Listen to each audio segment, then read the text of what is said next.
In November 2019, India did something that shocked the entire world of trade diplomacy.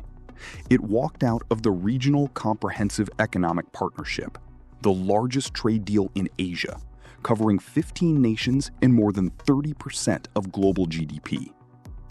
India's Commerce Minister declared that India's conscience would not allow it to sign a deal that was not in the interests of Indian farmers, workers, and small businesses. The world called it protectionist, short-sighted, a historic mistake. 5 years later, India had signed 8 major trade agreements and hit a record $860 billion in exports. To understand how dramatic India's reversal was, you need to understand why India refused trade deals for so long. India's fear was simple. If Indian markets open to cheaper foreign goods, domestic industry dies.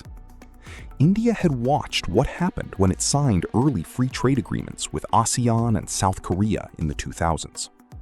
Indian manufacturers in electronics, chemicals, and engineering goods found themselves unable to compete with cheaper imports. Trade deficits widened, Indian factories downsized, Indian workers lost jobs.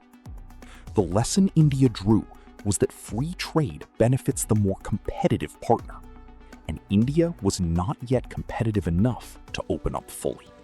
When RCEP was proposed, India's specific fear was China. RCEP would have meant that Chinese goods, the most competitive manufactured products on Earth, could enter India with reduced tariffs. Indian manufacturers of steel, chemicals, electronics, and textiles would have faced elimination. India also raised concerns about weak rules of origin, meaning Chinese goods could be routed through other RCEP members into India, bypassing even the limited protections. When India walked out in November 2019, it was protecting its industrial future, even at the cost of being excluded from the world's biggest trade bloc. Then, 3 things happened simultaneously that completely changed India's calculation. First, COVID exposed the catastrophic danger of supply chain concentration. Countries realized they could not depend on China for everything. Second, global companies began actively searching for alternatives to China as geopolitical risk made Chinese manufacturing dangerous.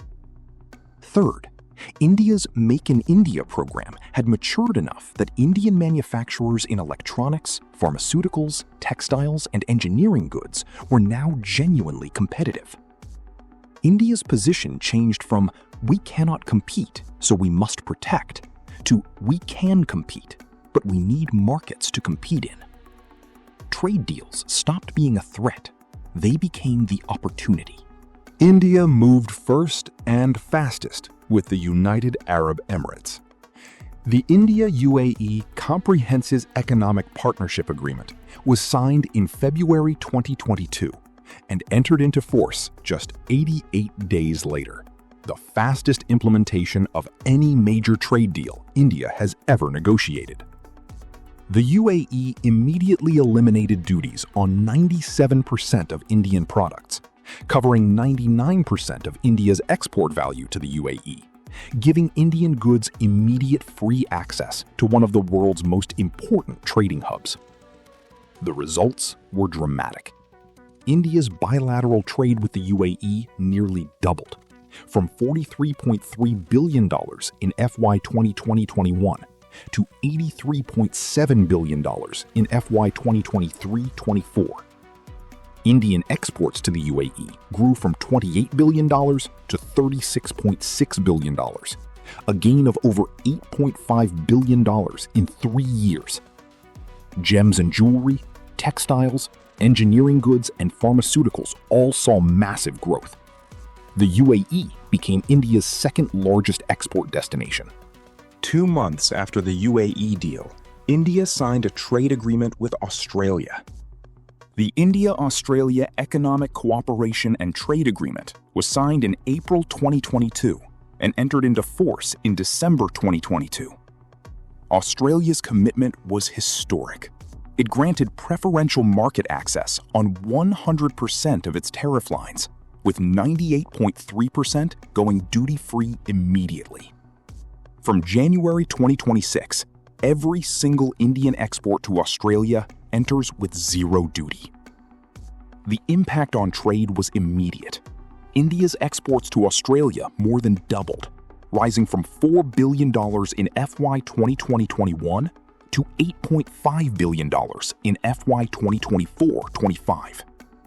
Gems, jewelry, textiles, pharmaceuticals, and engineering goods all entered Australian markets with a price advantage they had never previously enjoyed. The India-UK trade deal was the most anticipated and most delayed of India's recent agreements. Negotiations began in January 2022 and continued for more than 3 years, with sticking points over Indian professionals' access to the UK, tariffs on British whiskey and automobiles entering India, and investment protection frameworks. But in July 2025, the deal was finally signed and entered into force on July 15, 2026.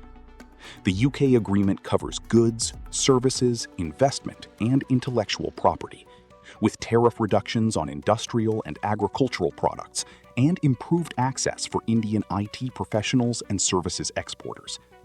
For India, the UK deal unlocks preferential access to one of the world's most sophisticated consumer markets.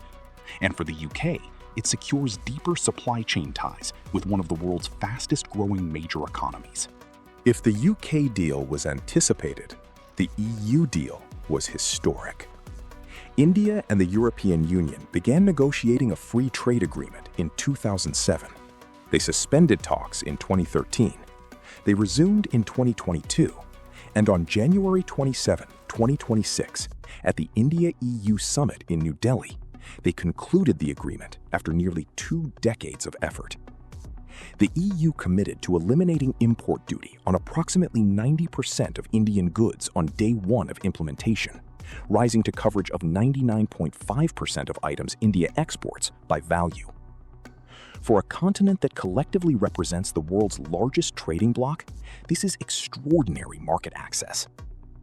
The sticking points that delayed the deal for 20 years included EU demands for access to India's automobile, dairy, and alcohol markets, and India's concerns over professional mobility and investment protection. The deal is currently in the legal scrubbing phase, expected to become operational in early 2027 after ratification. When it takes effect, it will be the most significant trade agreement India has ever signed, giving Indian goods preferential access to 450 million affluent European consumers. The deal that could be the biggest of all is still taking shape. In February 2026, the United States and India announced an interim reciprocal trade framework, the first serious step toward a full bilateral trade agreement between the world's largest economy and its fastest-growing major economy. The U.S. indicated it would reduce tariffs on certain Indian exports from around 50% to 18% in some categories. India indicated it would lower tariffs on selected American products and increase purchases of U.S. goods, including agricultural products and aircraft. The full bilateral trade agreement remains under negotiation, with sticking points around Indian agriculture, pharmaceutical intellectual property, and digital trade rules remaining. But the direction is clear.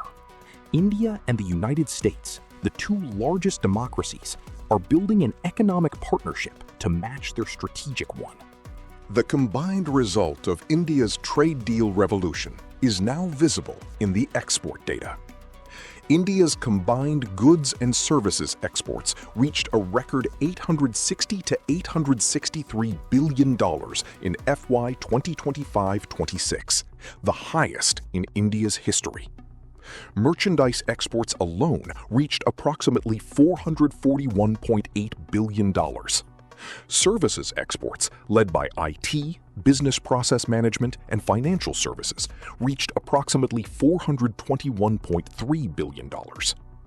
This is a country that had exports of just $300 billion total a decade ago.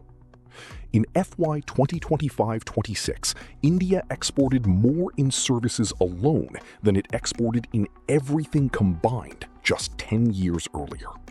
India's trade deal revolution is not just about export numbers. It is about strategic positioning.